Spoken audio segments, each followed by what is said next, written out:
মানুষকে কাজ দিতে হবে, সেই কাজের বিনিময়ে তারা টাকা পাবেন, শ্রমের বিনিময়ে টাকা। 125 দিনের কাজ। আচ্ছা, এই 125 দিনের কাজ কারা পাবেন? অবশ্যই তাদের জব কার্ড থাকতে হবে। আচ্ছা, এই জব কার্ডগুলো সবার সঠিক তো, ভুয়ো না তো? খোঁজ করতে গিয়ে দেখা গেল 21 লক্ষ জব কার্ড, 21 লক্ষ জব কার্ড। ভাবুন একবার, সংখ্যাটা ভালো করে ভাবুন, 21 লক্ষ। আচ্ছা, এই 21 লক্ষ জব কার্ড যাদের, তারা কোথায়? বিনামে করা হয়েছে, নথি না দিয়ে করা হয়েছে? সোমরাজ আছে আমার সঙ্গে সরাসরি। সোমরাজ, রিপোর্টে কি উঠে আসছে, মানে খোঁজ নিতে গিয়ে কি জানা যাচ্ছে? দেখো, অত্যন্ত গুরুত্বপূর্ণ এই তথ্য পঞ্চায়েত ও গ্রাম উন্নয়ন দপ্তর পেয়েছে এবং যা ইতিমধ্যেই রাজ্য প্রশাসনের শীর্ষ স্তরেও জানানো হয়েছে। যেটা সূত্র মারফত জানা যাচ্ছে, এই যে জব কার্ড হোল্ডার, অর্থাৎ তুমি জানো যে ব্লকে ব্লকে 100 দিনের কাজ হতো, যা গত 1 জুলাই থেকে 125 দিনের কাজ হয়েছে। এই 100 দিনের কাজ কারা করতে পারতেন? যাদের কাছে জব কার্ড থাকতো।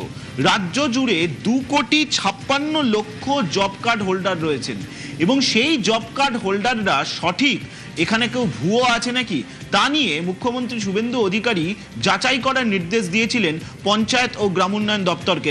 কারণ তুমি জানো 1 জুলাই থেকে রাজ্যে শুরু হয়েছে 125 দিনের কাজ, আর সেই যাচাই প্রক্রিয়াতেই এবার বড়সড় তথ্য পেল রাজ্যের পঞ্চায়েত ও গ্রাম উন্নয়ন দপ্তর।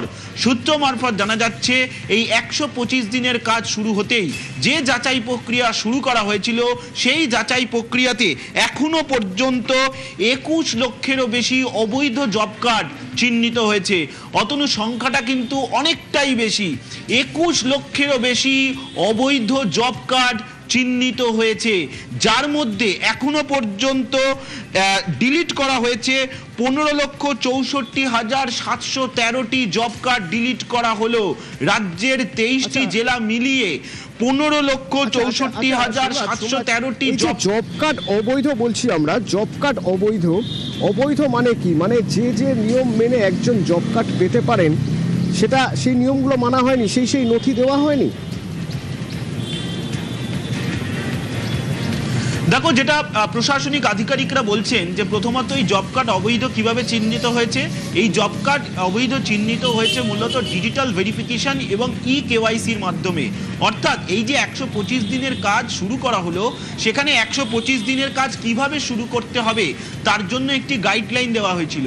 সে গাইডলাইনে কেওয়াইসি ও ডিজিটাল ভেরিফিকেশনের কথা বলা হয়েছিল। যখনই এই কেওয়াইসি ও ডিজিটাল ভেরিফিকেশন শুরু করা হয়, তখনই কিন্তু বিভিন্ন জেলায় জেলায় এই তথ্য বেরোতে থাকে। তার কারণ এই যে জব কার্ড হোল্ডারদের দিয়ে কাজ, তা গত 4 বছরে কার্যত রাজ্যে হয়নি। কারণ তুমি জানো যে এই 100 দিনের কাজ রাজ্যে বন্ধ ছিল 2022 সাল থেকে, এবং এই যে 4 বছর ধরে কাজ হয়নি, ফলত যাদের কাছে জব কার্ড রয়েছে তাদের কি অস্তিত্ব বর্তমানেও রয়েছে? এই ডেটা যখন যাচাই করা শুরু হয় কেওয়াইসি ও ডিজিটাল ভেরিফিকেশনের মাধ্যমে, তখনই কিন্তু এই তথ্য বেরিয়ে আসে এবং যেখানে দেখা যাচ্ছে যে এই 21 লক্ষেরও বেশি জব কার্ড এখনো পর্যন্ত অবৈধ চিহ্নিত হয়েছে। তার কারণ এখনো পর্যন্ত 2,56,00,000 ভেরিফিকেশনের কাজ শেষ হয়নি। 80% ভেরিফিকেশন কাজ শেষ হয়েছে, যেটা আমাদের কাছে খবর আছে, যেটা সূত্র মারফত জানা যাচ্ছে। এবং তোমাকে যেটা আরো গুরুত্বপূর্ণ তথ্য জানিয়ে রাখি, দক্ষিণ 24 পরগনা জেলায় সবথেকে বেশি জব কার্ড ডিলিট হয়েছে। যারা অবৈধ হিসেবে, যে সমস্ত অবৈধ হিসেবে জব কার্ড চিহ্নিত হয়েছে, অর্থাৎ 21,452টি, তার মধ্যে 15,64,000-এর বেশি জব কার্ড ডিলিটেড হয়ে গেছে। আর বাকি যেগুলি পড়ে রয়েছে, সেগুলিও ধাপে ধাপে ডিলিট করার প্রক্রিয়া করছে পঞ্চায়েত ও গ্রাম উন্নয়ন দপ্তর। যেটা সূত্র মারফত জানা যাচ্ছে, দক্ষিণ 24 পরগনা জেলায় সব থেকে বেশি জব কার্ড এখনো ডিলিটেড হয়েছে। 3,40,469টি জব কার্ড এখনো পর্যন্ত ডিলিটেড হয়েছে। এরপর রয়েছে হুগলি জেলা। হুগলি জেলায় ডিলিটেড হয়েছে 1,54,463। হাওড়া জেলায় ডিলিটেড হয়েছে 1,33,832। পূর্ব মেদিনীপুর জেলায় 1,17,281 এবং দক্ষিণ দিনাজপুর জেলায় 1,04,213। রাজ্যের যে মোট 23টি জেলায় কত সংখ্যক জব কার্ড ডিলিটেড হয়েছে সেই পরিসংখ্যানও আমাদের হাতে এসে পৌঁছেছে, এবং 23টি জেলা ও শিলিগুড়ি মহকুমা পরিষদ এবং জিটিএর অধীনে থাকা এলাকাগুলি মেলালে দেখা যাচ্ছে সবথেকে বেশি জব কার্ড ডিলিটেড হয়েছে এই দক্ষিণ 24 পরগনা জেলাতেই। মুখ্যমন্ত্রী শুভেন্দু অধিকারী তিনি কিন্তু দপ্তরের সচিবদের নিয়ে হওয়া বৈঠকে নির্দেশ দিয়েছিলেন যে এই ভুয়ো জব কার্ড চিহ্নিত করতে হবে। তোমাকে যে এই সংখ্যাটা বলছি এর মধ্যে যেমন ভুয়ো জব কার্ড রয়েছে, তেমনি এসআইআর এর সময় যারা এসডিটি লিস্টে ছিলেন, অর্থাৎ অ্যাবসেন্ট, শিফটেড, ডেট এবং ডুপ্লিকেট, এই যে 4 স্তরের ভোটাররা ছিলেন যাদেরকে চিহ্নিত করা হয়েছিল এসআইআর এর সময়, তাদেরও নাম রয়েছে। কিন্তু প্রশাসনিক আধিকারিকরা জানাচ্ছেন যে ভুয়ো জব কার্ডের সংখ্যাটাই তুলনামূলকভাবে বেশি। তুমি জানো তৃণমূল জামানায় অভিযোগ উঠেছিল যে একজনের নামে একাধিক জব কার্ড, এই অভিযোগও উঠেছিল। শুধু তাই নয়, বিরোধী দলনেতা থাকাকালীন শুভেন্দু অধিকারীও বারবারও এই অভিযোগ তুলে সরব হয়েছিলেন। এই যে 21 লক্ষেরও বেশি জব কার্ড যেগুলিকে অবৈধ বলে চিহ্নিত করা হলো, এর দরুন রাজ্যের কোষাগার থেকেও টাকা খরচ কমলো। তুমি জানো ইতিমধ্যেই মুখ্যমন্ত্রী শুভেন্দু অধিকারী একটা জায়গায় বারবার নির্দেশ দেওয়ার চেষ্টা করছেন যে রাজ্যের রাজস্ব আয় বাড়াতে হবে এবং তার সঙ্গে এই অবৈধভাবে যাতে কোনো খরচ না হয় সেটাও দেখতে হবে। এবং অবশ্যই তুমি জানো এই যে 125 দিনের কাজ 1 জুলাই থেকে শুরু হয়েছে, সেখানে দক্ষ শ্রমিক, অদক্ষ শ্রমিক এবং যারা সেমি লেবার যাদেরকে বলা হয় 3 স্তরের শ্রমিকদের জন্য ইতিমধ্যেই মজুরি বাড়ানোর ঘোষণাও রাজ্য সরকারের তরফে করা হয়েছে। সেক্ষেত্রে 15 দিনের মধ্যে যদি টাকা না দেওয়া হয় যারা কাজ করবেন তাদের জন্য সুদও দিতে হবে। এই মতো অবস্থায় এই 21 লক্ষেরও বেশি অবৈধ জব কার্ড চিহ্নিত নিঃসন্দেহে রাজ্য প্রশাসনের কাছে একটা স্বস্তির খবর। তবে তোমাকে বলে রাখছি এখনো পর্যন্ত 80% এখানে আমার একটা প্রশ্ন থাকবে সোমরাজ, 21 লক্ষ অবৈধ জব কার্ড যে রয়েছে এবং এই 4 বছর আগে, এটা কারণ গত 4 বছর নতুন করে জব কার্ড হয়নি, এটা আমরা জানতেই পারতাম না যদি এই তদন্তটা না শুরু হতো। এবার এই যে 21 লক্ষ অবৈধ জব কার্ড, এই অবৈধ জব কার্ডের দায় কার?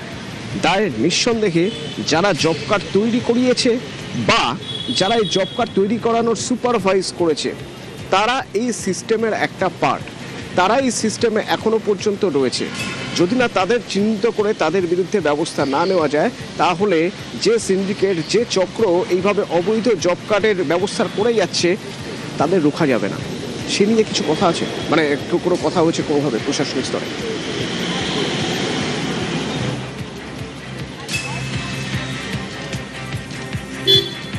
হ্যাঁ দেখো, একদমই তার কারণ এই যে অবৈধ জব কার্ড চিহ্নিত হয়েছে, এই অবৈধ জব কার্ড 4 বছর আগেকার, এবং সেই সময় কিন্তু এই ডিজিটাল ভেরিফিকেশন বা কেওয়াইসির জায়গা কোনো রকমভাবে ছিল না। এবং এখানেই ভূমিকা চলে আসে গ্রাম পঞ্চায়েতের প্রধানদের, কারণ তাদের মাধ্যমেই এই জব কার্ডগুলি অনুমোদন করা হতো। অর্থাৎ একজন বাড়িতে যিনি কাজ করতে চাইছেন, জব কার্ড পেতে চাইছেন, তাকে জব কার্ড দিয়ে দেওয়া হতো। তৃণমূল আমলে এই কারণেই জব কার্ড পাওয়া নিয়েও বিভিন্ন সময় বিস্তর অভিযোগ উঠেছে। এবং শুধু তাই নয়, এই যে 100 দিনের কাজের টাকা তৃণমূল জামানায় কেন্দ্রীয় সরকার বন্ধ করে দিয়েছিল, তার অন্যতম কারণ ছিল জব কার্ড নিয়েও দুর্নীতি। তুমি জানো যখন কেন্দ্রীয় সরকারের দল আসে এ রাজ্যে 100 দিনের কাজের টাকা নিয়ে মূলত তদন্ত করতে এবং খতিয়ে দেখতে, সেই সময়ে কিন্তু ভুয়ো জব কার্ডের প্রসঙ্গ উঠেছিল, যা নিয়েও বিরোধী দলনেতা থাকাকালীন শুভেন্দু অধিকারীও বারবার সরব হয়েছিলেন, তিনি নিজেও বিধানসভায় সরব হয়েছিলেন। আর এবার সেই 21 লক্ষ অবৈধ জব কার্ড এখনো পর্যন্ত চিহ্নিত হয়েছে, এই সংখ্যা কিন্তু বাড়বে। তার কারণ এখনো পর্যন্ত 80% জব কার্ডের ভেরিফিকেশন হয়েছে, এখনো পর্যন্ত 20% বাকি রয়েছে। আরে তো ওকে,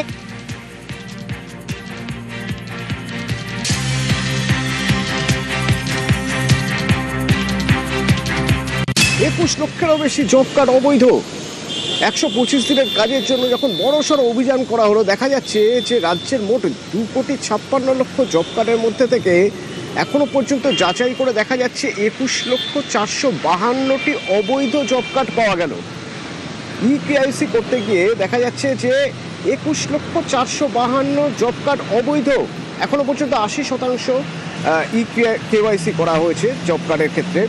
এবং করতে গিয়ে যখন দেখা যাচ্ছে 21,452 অবৈধ জব কার্ড মিলেছে, তখন তার মধ্যে থেকে 15,64,713টি জব কার্ড ইতিমধ্যেই বাতিল করা হয়েছে। আচ্ছা, এবার হিসেব করে দেখা যাক কোন জেলায় সবচেয়ে বেশি জব কার্ড বাতিল হয়েছে। 23টি জেলার মধ্যে হিসেব করতে গেলে সবচেয়ে বেশি জব কার্ড বাতিল হয়েছে বা ডিলিট হয়েছে কোথায়? না, দক্ষিণ 24 পরগনায়। সংখ্যাটা 3,40,469। বাকি আরো কয়েকটি জেলা রয়েছে যে জেলাগুলিতে 1 বা 1.5 লক্ষের কাছাকাছি জব কার্ড ডিলিট হয়েছে। এগুলোর মধ্যে হুগলি, হাওড়া, পূর্ব মেদিনীপুর, দক্ষিণ দিনাজপুরের নাম প্রথমেই আসবে। তার কারণ হুগলিতে 1,54,463 জব কার্ড ডিলিট হয়েছে, হাওড়ায় 1,33,000-এর কিছু বেশি, পূর্ব মেদিনীপুরে 1,17,000 এবং দক্ষিণ দিনাজপুরে 1,04,000। আমার সঙ্গে বিজেপি মুখপাত্র দেবজিৎ সরকার রয়েছে। দেবজিৎ দা, অতনু বলছি আমি, এই যে এতজন মানে এতগুলো ভুয়ো জব কার্ড বেরোলো, তাহলে কেন্দ্র যে এতদিন ধরে টাকা দিচ্ছিল না, যে 100 দিনের কাজে বড় সড়ো ফাঁক রয়েছে, তাহলে তো সেটা ঠিকই ছিল। এতদিন ধরে তো গত তৃণমূল সরকার বলে এসেছে যে কেন্দ্র বঞ্চনা করছে, তার মানে হিসেবেই তো গরমিল হচ্ছে এতগুলো বেআইনি জব কার্ড। তাহা মিথ্যে কথা তৃণমূল এতদিন ধরে বলেছে, এবং কেন্দ্রের টাকা সরাসরি বলতে খারাপ লাগছে, ক্ষমতাসীন রাজ্য সরকার তৃণমূলের আমলে তারা এক ধরনের 9-6 করেছে, চুরি করেছে। সিএজি রিপোর্ট এবং বাকি বিভিন্ন এজেন্সির তদন্তের রিপোর্ট যদি এক জায়গায় করেন, তাহলে দেখবেন এই জব কার্ডকে কেন্দ্র করে সারা ভারতে এইরকম কোনো অ্যানোম্যালিস দেখা গেছে, এরকম কোনো আর জায়গা নেই। এ বিষয়ে তদন্ত শুধু নয়, দোষীদের কঠিন থেকে কঠিনতর সাজা দিতে হবে, যেই এর পেছনে থাকুক না কেন।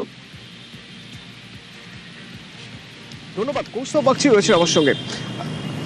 যারা এই জব কার্ড এতগুলো 21 লক্ষ বেআইনি বা অবৈধ জব কার্ড ইস্যু করলো কারা? ইস্যু যারা করেছেন তারা জনপ্রতিনিধি, তারা এই সিস্টেমেরও পার্ট। তাদের বিরুদ্ধে কোনো ব্যবস্থা নেওয়া হবে না? কৌস্তব, 100 বার নেওয়া হবে এবং নেওয়াটা উচিত। আমরা অতীতেও দেখেছি, আমি নিজের ব্যক্তিগত ক্ষেত্রে বলতে পারি, মামলা করার সময় তো অনেক ব্যাপারে এই বিষয়গুলো, কোর্টে মামলা করার সময় তো এই বিষয়গুলো সামনে এসেছে যে কোনো ব্যক্তির এক্সিস্টেন্স নেই, সেই ব্যক্তির নামে জব কার্ড, এবং সেই জব কার্ডের ভিত্তিতে বেনিফিটেড হচ্ছেন কোনো এলাকার কোনো পঞ্চায়েতের তৃণমূলের নেতা বা কোনো এমএলএ বা কোনো অন্যান্য বড় তৃণমূলের নেতারা। এটা বিশাল বড় র্যাকেট একটা, এই ভুয়ো জব কার্ডের র্যাকেট, এটা বিভৎস বড় র্যাকেট। এবং এই র্যাকেটের পেছনে আপনি যেরকম নিম্নস্তরীয় পঞ্চায়েত লেভেলের তৃণমূলের নেতাদের দেখবেন, যেরকম জেলা স্তরের, ব্লক স্তরের তৃণমূলের নেতাদের দেখবেন, আমি বলছি তৃণমূলের যখন ওই ভাগের ব্যাপার আছে 25-75, তো সেখানে ওপরে অবধি যাবে না, এই বিষয়টা তো বিশ্বাস করার মতন বিষয় নয়। ওপর অবধি র্যাকেটের সে করাছে, তো স্বাভাবিকভাবে এই বিষয়টা খুব চিন্তার বিষয়। আমি কথা আগেও আমরা বারংবার বলেছি। ধন্যবাদ।